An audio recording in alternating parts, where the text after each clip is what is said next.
Olá, queridos alunos, tudo bem? Já estou com saudade de vocês. Bom, eu estou muito feliz de pelo menos poder continuar a nossa disciplina juntos aqui pela forma virtual, mas provavelmente logo logo a gente já está junto com as nossas discussões aí. Se cuidem, tomem muita água, lava a mão, cuidado porque a gente precisa realmente de todos com saúde e que a segurança pública seja assegurada. Bom, a gente continuando os nossos estudos, na aula passada a gente falou sobre a norma jurídica. Eu falei sobre a relação do Estado estabelecer através do comando da norma uma relação de direitos e deveres que são determinados pelo próprio Estado através de normas escritas que instituam obrigações para nós. A gente continua essa discussão da teoria da norma jurídica, agora começando com uma definição do Jhering, que vai falar para a gente que a norma jurídica ela estabelece uma relação de coação entre o Estado e o indivíduo, ou seja, de que o Estado nos coage a agir de determinadas formas e estabelece em outra contrapartida uma noção de que o Estado também deve nos respeitar nessa proteção das normas jurídicas.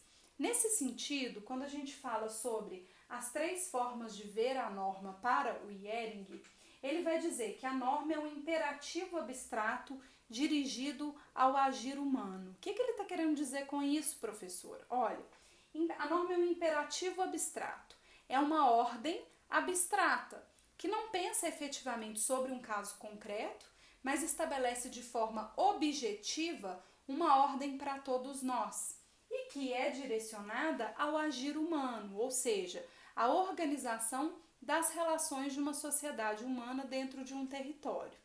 Quando o Jhering fala sobre isso, a gente vai poder, através disso, ver três formas de ver a norma jurídica. A primeira forma é no sentido de proposição do dever ser. O que seria isso? Olha, proposição do dever ser seria na determinação através das normas jurídicas de como deveriam ser as relações sociais. E aí, quando se pensa sobre isso, a gente vai ter a noção de que o direito direciona a sociedade para aquilo que é ideal. Então, sempre que eu leio uma norma jurídica, eu devo ter ali preconizado, defendido aquilo que seria o ideal de ser estabelecido nas relações sociais. E é exatamente isso que muitas vezes a gente vê. Quando a gente tem uma mudança de percepção social sobre o que é adequado, a norma jurídica inclusive tem que mudar para acompanhar os novos preceitos daquela sociedade. Bom, num segundo contexto, a gente teria a norma jurídica como prescrição. Quando alguém te prescreve um medicamento, o médico te prescreveu um medicamento, ele te determinou tomar aquele medicamento. A norma jurídica como prescrição, ela não é simplesmente algo que é proposto como um ideal, ela é algo que é imposto como aquilo que vai disciplinar e organizar a sociedade. E a norma jurídica pode ser essas duas coisas ao mesmo tempo. Por um lado, ela vai nos dizer o que é ideal, por outro lado, ela vai estabelecer aquilo que seria o que é obrigatório nas relações de Estado e ela vai estabelecer também, num terceiro sentido do fenômeno da norma jurídica, a gente entende que existe uma comunicação através da norma jurídica, uma comunicação do Estado com o povo e com todos aqueles que estejam aqui no território, determinando o que é adequado e não adequado, permitido ou não permitido. Mas sempre que eu tenho uma norma jurídica, eu tenho uma comunicação através da positivação da escrita daquela norma de como que deve ser essa conduta. Nesse sentido, o que a gente vai perceber é que o comando normativo, como é que é elaborada essa norma? Essa norma vai ser elaborada levando em conta sempre a existência de uma premissa maior. Que premissa maior que seria isso? De uma noção geral sobre algo que aconteça na sociedade, pensando-se que caso essa premissa, esse silogismo normativo, seja violado, se a norma jurídica for violada, eu terei uma consequência que seria uma premissa menor, que seria a noção do descumprimento dessa norma. Se a norma ela é descumprida, eu vou ter então o efeito do descumprimento da norma, que vai ser a nulidade do ato praticado. Professora, mas dá para anular tudo aquilo que se pratica que é contra o direito? Ai, se pudesse seria ótimo, né? Infelizmente não. Existem circunstâncias que o dano praticado é tão grande que é impossível voltar ao status quo anterior.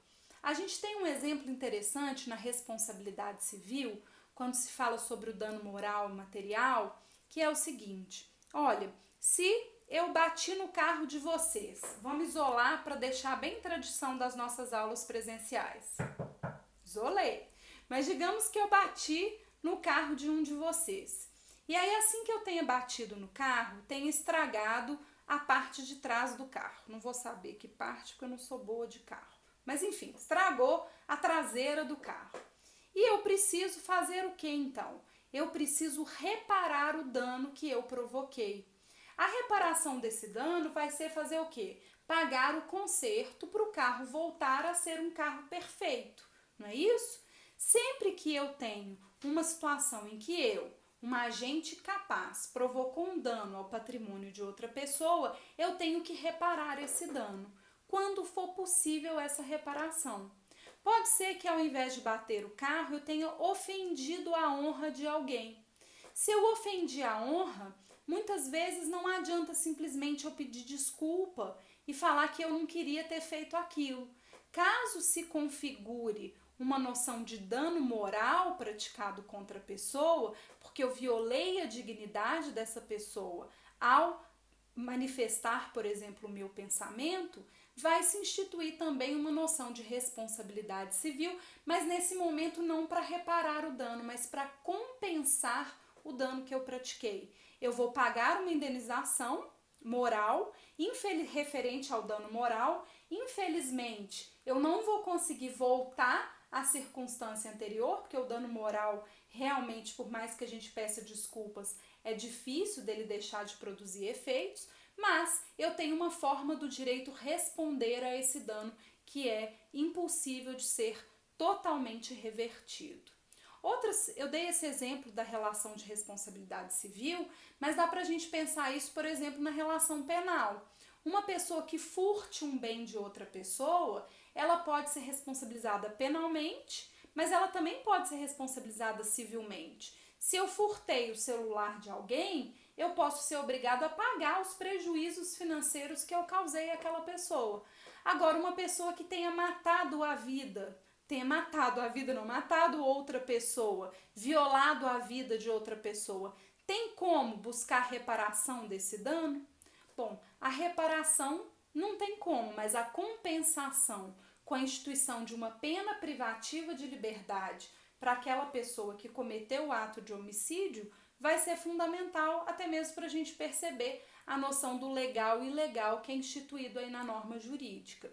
E aí, quando a gente pensa sobre isso, sobre essa construção da norma jurídica, a gente pensou inicialmente nas chamadas normas primárias, que a gente falou na aula passada, que são normas de conduta. Mas a gente tem também normas chamadas de secundárias ou normas de organização, que são aquelas normas que vão estabelecer a organização do exercício do poder do Estado.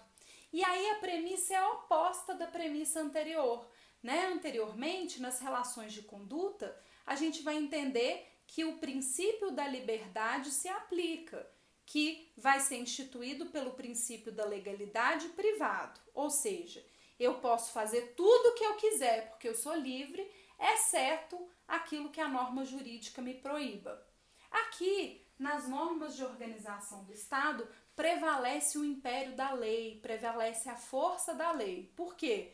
Porque quem vai ser o destinatário dessas normas são as instituições estatais públicas. Então aqui se aplica o princípio da legalidade restrito, que vai dizer que as instituições de Estado só podem fazer somente aquilo que a norma jurídica lhes permita.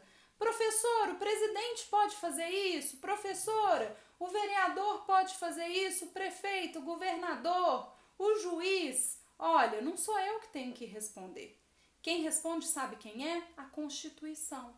Se vocês quiserem saber, por exemplo, se a conduta do presidente da República está adequada, tem que se analisar se ele está dentro da sua competência no que é previsto como competência privativa do presidente da República. Vocês têm que ir lá no artigo 84 da Constituição da República e analisar. Se ele estiver fazendo aquilo que é permitido na Constituição como competência do cargo de presidência da República, ele está dentro da lei. Se ele se excedeu e foi além do que é permitido, ele deixa de agir como presidente da República e passa a agir como alguém que, utilizando-se da sua prerrogativa de Estado, do exercício do seu poder, está violando a Constituição brasileira. Isso é seríssimo, né? A gente pensa às vezes que, fulano fez isso, que absurdo, Beltrano fez aquilo, mas não é só um absurdo.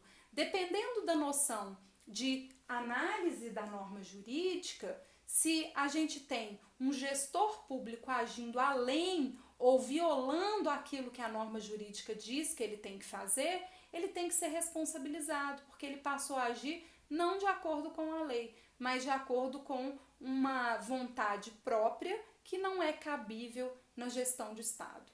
E é por isso que a gente tem as normas de organização, que elas vão organizar as instituições de Estado, vão dizer como que é exercido o poder legislativo, executivo, judiciário, vão falar sobre as competências diferentes dos órgãos de poder.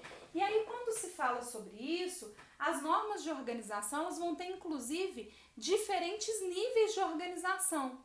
No caso do Estado brasileiro, por exemplo, a gente tem um Estado federativo, que vai ter estados, município, União, Distrito Federal, que vai organizar as competências de cada um deles no legislativo, executivo, judiciário, em cada uma dessas formas de exercício de poder. E aí, quando a gente pensa sobre isso, efetivamente, aquele agente público que tenha descumprido uma norma de organização, ele praticou um ato que não pode produzir efeito, porque foi contra a lei. E aí, necessariamente, a gente tem que exigir um cumprimento. Agora, pensando sobre a norma jurídica, vocês acham que a gente sempre concorda com o que a norma jurídica diz? Não, com certeza que não. Isso, inclusive, traz uma evolução das relações sociais e da forma de se ver o direito. E aí, pensando sobre isso, sobre a relação de autoridade da norma com os indivíduos, a gente pode dizer que existem 3 tipos de normas quando a gente analisa assim, será que a gente acha essa norma boa? Será que a gente acha ruim? Será que é mais ou menos? A gente vai ter as chamadas normas confirmadas, normas rejeitadas e normas desconfirmadas. Vou explicar cada uma delas. O primeiro tipo seriam as chamadas normas confirmadas. São aquelas normas produzidas pelo Estado, publicadas e que as pessoas concordam, entendem que aquela norma ela é importante.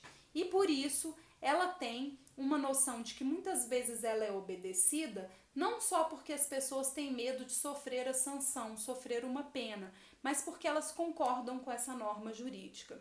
Por exemplo, o nosso queridinho artigo 121 do Código Penal. Olha, é crime o homicídio. Será que a gente tem pessoas que podem falar assim, professor, eu sou contra ser crime matar as outras pessoas? Espero que não. Se vocês acharem isso, não comentem aqui embaixo, que eu vou ficar com medo, mas enfim, brincadeiras à parte, as normas confirmadas são aquelas que a sociedade concorda com elas e obedece elas por entendê-las como normas importantes para instituir uma organização. Exemplo, o crime de homicídio. Por mais que a pessoa às vezes tenha ímpetos homicidas, ela vai entender que é importante essa norma no sentido de preservação da vida. Bom, segundo tipo de norma, norma rejeitada. A norma rejeitada é aquela que desde sempre ela não foi aceita. Pode ser até que ela mude o seu status, mas que as pessoas não gostam de segui-la e fazem de tudo para não segui-la. E por isso, muitas vezes, o Estado tem que controlar a aplicação dessa norma. Vocês conseguem pensar num exemplo? Tem um que faz parte do nosso dia a dia, que é a norma que determina os limites de velocidade. A gente tem as placas com os limites de velocidade, mas se não tem radar e se não tem fiscalização, tem pessoas que até sabem onde que é o radar para poder frear no radar e depois continuar acima da velocidade, porque são normas muitas vezes rejeitadas, justamente pelo sentido de que as pessoas acham que ou para eles ou para os outros, às vezes ele acha que o outro tem que obedecer, mas que ele tem uma sapiência como motorista maravilhosa e que por isso pode exceder a velocidade, né? Então essa norma rejeitada, ela muitas vezes precisa ser controlada para ser efetivada. Agora, tem normas rejeitadas que passam a ser tão rejeitadas que por causa disso elas deixam de ser normas, elas são retiradas do ordenamento jurídico, como por exemplo o crime que existia antes e não existe mais no Código Penal, que é o crime de adultério. Antes se entendia que esse era um assunto que precisava ser cuidado pelo Estado e posteriormente começou a se perceber que esse assunto não era importante o suficiente para ser tratado como uma conduta criminosa, então foi retirado do ordenamento jurídico. Por fim, a gente tem as chamadas normas desconfirmadas, que são aquelas normas que a gente acreditava nelas, mas que depois elas deixaram de fazer sentido. Exemplo disso, o adultério, ou, por exemplo, a norma jurídica que estabelecia que para um divórcio ser efetivado, para a pessoa ficar totalmente livre do boy lixo, da girl lixo, né, que tinha relação, se demorava 2 anos, a pessoa tinha que aguardar 2 anos para poder conseguir divorciar. Por quê? Entendia-se que pelo princípio de preservação da família, o Estado tinha que dificultar o divórcio. Isso acabou caindo por terra com a emenda 66 da Constituição, que estabeleceu a não existência mais de prazos para se permitir esse divórcio, respeitando a liberdade das pessoas de escolha. Era uma norma que era aplicada e passou a ser desconfirmada, as pessoas não acreditam mais nela. A noção principal de norma jurídica que diferencia a norma das outras regras vai ser necessariamente a institucionalização do emissor da norma. Sempre a norma jurídica vai ser produzida pelo Estado. E por isso a gente tem uma diferenciação do direito e de todas as técnicas de instituição de norma, porque aí a gente vai ter que pensar em toda essa pluralidade social, nessa representatividade, no respeito a esses princípios, a ordens, a regras organizacionais e a consensos de vontade. A noção da vontade das partes envolvidas, do interesse público do Estado para a construção de uma ordem social mais adequada. Na próxima aula a gente continua as nossas discussões sobre norma jurídica. Muito obrigada pela atenção. Se cuidem, porque eu quero ver todo mundo feliz, sadio para me encontrar nas próximas aulas. Um abraço, tchauzinho!